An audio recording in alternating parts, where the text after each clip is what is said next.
آپ دیکھیں پورا کا پر دار و مدار جو ہے وہ نفس پر ہے. اللہ اکبر. اور نفس کو ہر چیز آلودہ کر رہی ہوتی ہے. میں نے عرض کیا کہ زبان اور آنکھ سب سے زیادہ آلودہ کرتی ہے. سارے اعمال آلودہ کرتے ہیں لیکن سب سے زیادہ یہ ہے. اور زبان کے اوپر تو اللہ اکبر. نبی اکرم صلی اللہ علیہ وسلم فرمایا زبان جو ہے نا یہ تو صبح صبح جب انسان اٹھتا ہے نا تو سارے کے سارے انسان کے جو اعضاء ہیں تو کفر اللسان یہ زبان کی منتیں کرتے ہیں. صبح جب انسان اٹھتا ہے تو سارے کے سارے جو اعضاء ہیں یہ اعضاء انسان کی زبان کی منت کر رہے ہوتے ہیں. اس کو کہہ رہے ہوتے ہیں کہ تو ہمارے بارے میں اللہ سے ڈرتی رہنا, اس لیے کہ تو اگر سیدھی رہی تو ہم سارے سیدھے رہیں گے, اور تو اگر خراب ہو گئی تو ہم سب بگڑ جائیں گے. تو اگر ٹیڑھی ہو جائے گی تو ہم بھی ٹیڑھے ہو جائیں گے. گویا زبان کی وجہ سے انسان کے سارے اعمال بگڑتے ہیں, اور اس کا مطلب یہ ہوا کہ آنکھ اور زبان یہ سب سے زیادہ دل پر اثر انداز ہوتے ہیں. اللہ تعالیٰ معاف فرمائے. ایک لفظ ایک کلمہ انسان کے دل کو آلودہ کر سکتا ہے. تو نبی اکرم صلی اللہ علیہ وسلم فرمایا کہ یہ جو دل ہے نا اس کو زنگ لگ جاتا ہے. ان القلوب لتصدع كما يصدع الحديد اذا اصابه الماء. دلوں کو زنگ لگ جاتا ہے جس طرح پانی میں لوہا پڑا رہے تو اس کو زنگ لگ جاتا ہے, اسی طرح دل کو بھی زنگ لگ جاتا ہے. اور پانی میں لوہا پڑا رہے تو اس کو زنگ لگ جاتا ہے تو کیا ہوتا ہے, ناکارہ ہو جاتا ہے. جس طرح لوہا ناکارہ ہو گیا اس کا مطلب دل بھی ناکارہ ہو گیا. دل میں سے نصیحت کا کرنٹ ہی پاس نہیں ہوتا, کچھ بھی نہیں ہوتا. زنگ جس چیز کو لگا ہوتا ہے, یہ جو تاریں ہوتی ہیں نا بجلی کی تاریں, وائرز, ان کو زنگ لگ جاتا ہے. بعض اوقات سپارکنگ وغیرہ کی وجہ سے, وہ بعض اوقات پانی کی وجہ سے ان کو زنگ لگ جاتا ہے, کرنٹ نہیں پاس ہوتا اس میں سے. تو دل کو زنگ لگ گیا تو نصیحت کا کرنٹ پاس ہونا بند ہو گیا. تو تار تو ہم چینج کر لیتے ہیں, دل کیسے چینج کریں؟ دل تو وہی ہے, اب اس کو کیسے چینج کریں؟ زنگ لگ گیا. کما یصدع الحدید اذا اصابه الماء. تو دلوں کو زنگ لگ گیا, اور صحابہ کرام کو معلوم تھا کہ دل کو زنگ لگ گیا تو پورا جسم خراب ہو گیا. نبی پاک صلی اللہ علیہ وسلم نے خود فرمایا. تو پھر کیا کریں؟ ایک دل ہے اسی کو زنگ لگ گیا, وہی خراب ہو گیا, تو اب کیا کریں؟ تو پریشانی ہوئی صحابہ کرام کو. تو عرض کیا اللہ کے رسول صلی اللہ علیہ وسلم, اب ظاہر دل تو نیا لگ نہیں سکتا, اب اس زنگ کو اتارنے کا کوئی طریقہ ہے؟ فرمایا وما جلاؤها یا رسول اللہ صلی اللہ علیہ وسلم. اللہ کے رسول صلی اللہ علیہ وسلم اس کو زنگ کو دور کرنے کا کوئی طریقہ ہے؟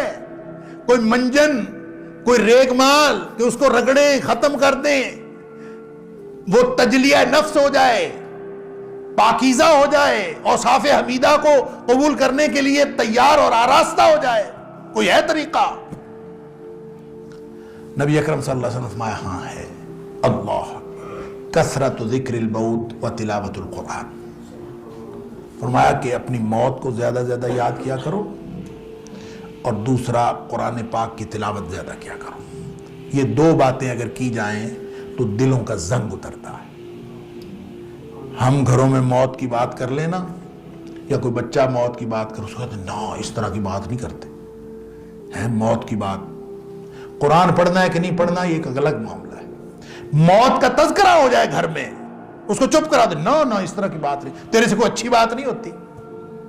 نبی پاک صلی اللہ علیہ وسلم فرما رہے دل کا زنگ اترتا ہے اس سے. گپیں ہانکتے رہیں, ہمیشہ کرتے رہیں, وہ اس سے کوئی حرج نہیں. جو ہی موت کا ذکر, نا اس طرح کی بات نہیں کرنی, حالانکہ اس سے دل کا زنگ اترتا. تو دیکھیں ایک تو موت کا تذکرہ ہمیشہ کرتے رہا کرے, یاد کرنا اور اس کا تذکرہ کرنا دونوں سے دل کا زنگ اترتا ہے. اپنے بچوں کو سکھائیں کسی بھی وقت میری موت آ سکتی ہے, کسی بھی وقت آپ کی موت آ سکتی ہے. موت آئے گی, ہم نے قبر میں جانا ہے, اللہ نے ہم سے سوالات کرنے ہیں, ہمیں جواب دینا ہے اپنے اعمال کا. موت کا تذکرہ کریں, آپ اپنی موت کو یاد رکھیں, اور ہر عمل کرتے وقت یہ یاد رکھیں کہ آپ قبر میں اتارے جا رہے ہیں. وہ وقت یاد کریں کہ آپ کو قبر میں اتارا جا رہا ہے. آپ یہ یاد کر کے کوئی بھی عمل کریں گے, آپ نماز پڑھ رہے ہیں, آپ ذکر کر رہے ہیں اللہ کا, ہمارے بڑے پرابلم ہیں. ہم سمجھتے ہیں کہ بچی کی شادی کرنی ہے، بیٹے کا کاروبار ہونا ہے، فلاں مسئلہ ہے، فلاں مسئلہ ہے. ہم سمجھتے ہیں نماز پڑھنے سے وہ مسئلہ حل ہو جائے گا، ذکر کرنے سے ہم وہ مسئلہ حل کر لیتے ہیں. فلاں ذکر کر لو کاروبار میں جو ہے وہ فراخی ہو جائے گی، فلاں ذکر کر لو مصیبتیں دور ہو جائیں گی، فلاں ذکر کر.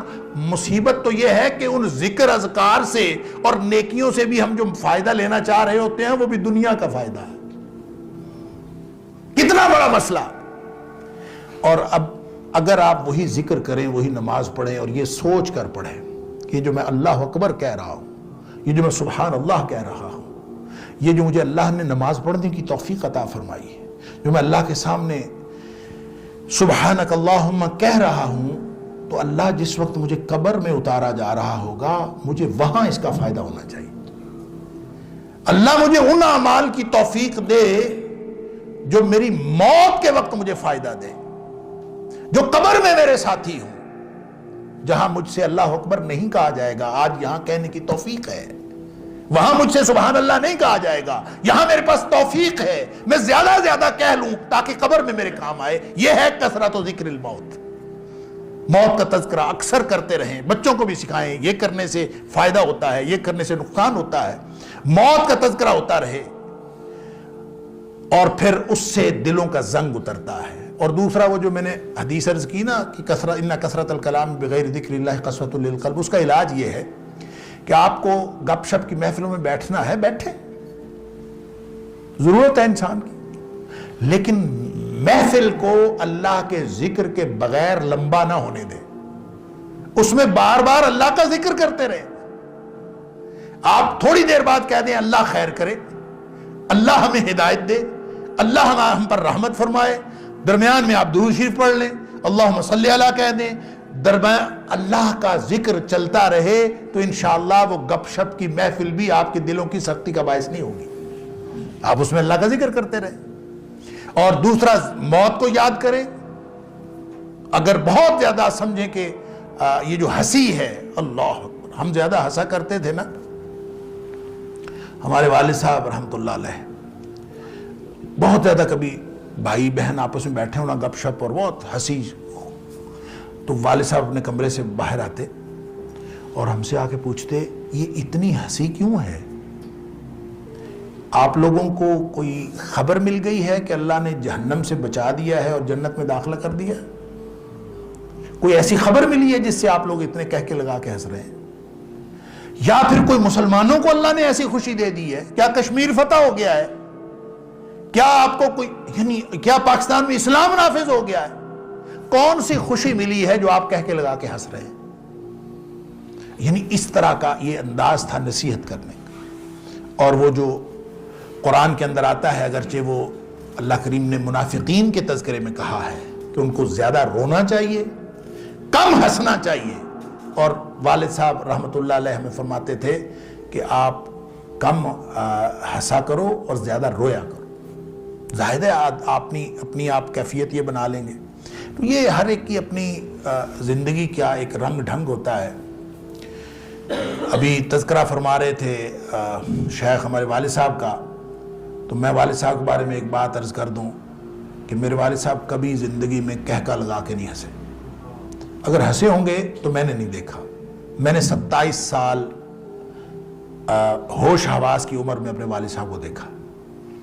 یعنی میری پیدائش 65 کی ہے اور 71 کے واقعات مجھے یاد ہیں، 71 کے. تو والد صاحب کی وفات ہوئی ہے 98 میں. تو 27 سال میں نے سفر بھی کیا والد صاحب کے ساتھ، اور جتنا اولاد اپنے والدین کو جانتی اتنا کوئی نہیں جانتا.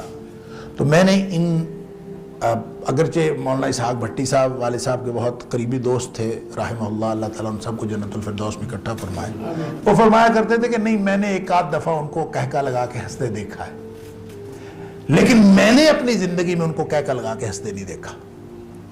اس کی وجہ یہ نہیں تھی کہ وہ ان کو ہنسی آتی نہیں تھی، ہنسی آتی تھی.